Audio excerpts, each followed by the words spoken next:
महायुतीमध्ये होतोय? तानाजी सावंत यांचं वक्तव्य जे आहे ते अनकल्चरड ज्याला म्हणतो ना तशा पद्धतीचं वक्तव्य आहे आणि त्याच्यामुळं मुख्यमंत्र्यांचं जे मंत्रिमंडळ आहे ह्याचा स्टेटस जो आहे तो स्टेटस खालावतो, दर्जा खालावतो आणि त्यामुळं जे काही चांगलं काम मुख्यमंत्र्यांच्या नेतृत्वात महाराष्ट्रात चाललंय ते झाकोळलं जाऊन एका मंत्र्याच्या अशा स्टेटमेंटमुळं त्या ठिकाणी उद्या सरकारचा प्रश्न निर्माण होतो आणि आमच्या कार्यकर्त्यांच्या भावना अगदी स्पष्ट आहेत की आमच्या नेतृत्वाबद्दल, आमच्या पक्षाच्या नेत्याबद्दल अशा पद्धतीची वक्तव्य ऐकून घेण्यापेक्षा सत्तेतून बाहेर पडलेलं बरं. आम्ही सत्तेसाठी लाचार नाही आहोत.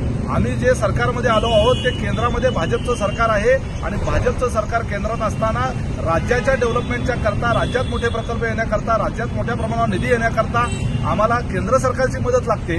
केंद्राच्या सुसंगत सरकार असेल तर राज्यातली डेव्हलपमेंट चांगल्या पद्धतीने करता येते, जनतेच्या प्रश्नाला न्याय देता येतो. ह्या एकमेव भूमिकेतून आमची विचारधारा कायम ठेवून आम्ही या ठिकाणी महायुतीमध्ये आलेलो आहोत, एनडीएमध्ये आलेलो आहोत. हे तानाजी सावंत सारख्यांची बोलणी खायला आम्ही आलेलो नाही आहोत. तानाजी सावंत यांच्याकडे भरपूर पैसे असतील.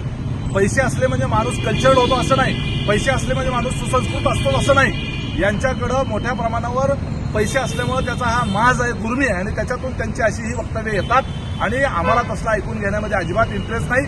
कार्यकर्ता प्रक्षुब्ध झालेला आहे आणि ह्या कार्यकर्त्यांच्या भावना आमच्या नेत्यांपर्यंत पोहोचवण्याच्या करताच त्या ठिकाणी आम्ही मागणी केली आहे की तानाजी सावंत यांना मंत्रिमंडळातून बाहेर काढा, नाहीतर आम्ही तर मंत्रिमंडळातून बाहेर पडतो. मुख्यमंत्र्यांनी तानाजी सावंत यांच्यावर तात्काळ कारवाई केली पाहिजे, त्यांची मंत्रिमंडळातून हकालपट्टी केली पाहिजे, नाहीतर आम्ही सत्तेला रामराम ठोकून आम्ही आपल्या जनतेमध्ये न्याय मागायला जाऊ. पण एक विषय असा आहे, एकीकडे कार्यकर्त्यांच्या भावना अतिशय आक्रमक आहेत, पण मंत्रिमंडळामध्ये जिथं आता तुम्ही मंत्रिमंडळाचा उल्लेख केला त्याच मंत्रिमंडळाच्या बैठकीत राष्ट्रवादीचे सुद्धा मंत्री जे एकत्र बसतात. अहो, या मंत्रिमंडळाच्या बैठकीमध्ये अशा पद्धतीचं कुणीही काही कुणाला बोलत नाही आणि महायुतीमध्ये एकसंधपणा आहे. ठराविकच लोक असतील ते अशा पद्धतीनं तानाजी सावंत यांच्यासारखे जे आहेत ते सातत्यानं बोलत राहतात. त्यांना एवढ्या वकार येतात तर मंत्रिमंडळाचा राजीनामा द्या आणि घरी बसा ना. तुम्ही कशाला बसलेला? एवढं वकार येऊस तर त्या ठिकाणी तुम्हाला एवढ्या उलट्या होतात, एवढी मळमळ होते, तर कुणी सांगितलंय तुम्हाला मंत्रिमंडळामध्ये बसायला? बाकीच्यांना तर कोणाला काही त्रास नाहीये, बाकीच्यांना कोणाला काही अडचण नाहीये. मग तुम्ही राजीनामा द्या आणि बाहेर बसा ना. कार्यकर्ता म्हणून राहा, आमदार म्हणून राहा. कुणी तुम्हाला काय आवर्जून त्या ठिकाणी महायुतीमध्ये अशा पद्धतीनं वातावरण बिघडवण्याचा धंदा करायचा काय तुम्ही विडा उचललाय का?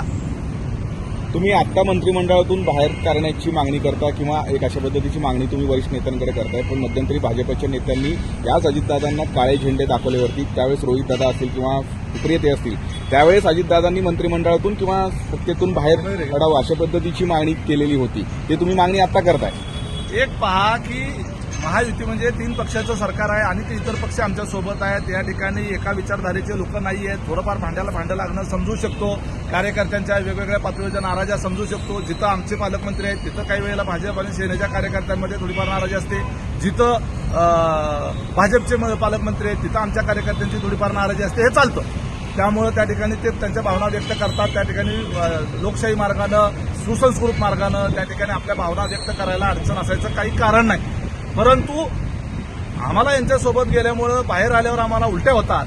अशा पद्धतीचं वक्तव्य जे आहे ते अत्यंत घाणेरडं वक्तव्य आहे. राजकारणातल्या, सार्वजनिक जीवनातल्या माणसांना न शोभणारं वक्तव्य आहे. याच्यामुळं राजकारणातल्या लोकांची किळस सर्वसामान्य माणसाला वाटायला लागेल की असं बोलणारी जी माणसं आहेत यांच्या हातामध्ये राज्याची सूत्र आहेत. हे जनतेला त्या ठिकाणी आवडत नसतं. त्यामुळे अशा लोकांच्या बरोबर आम्ही राहिलं तर आमच्याकडे तसंच पाहतील. हे सत्तेला लाचार झालेले लोक आहेत असं आम्हाला लोक म्हणतील. आम्ही सत्तेसाठी अजिबात लाचार नाही आहोत.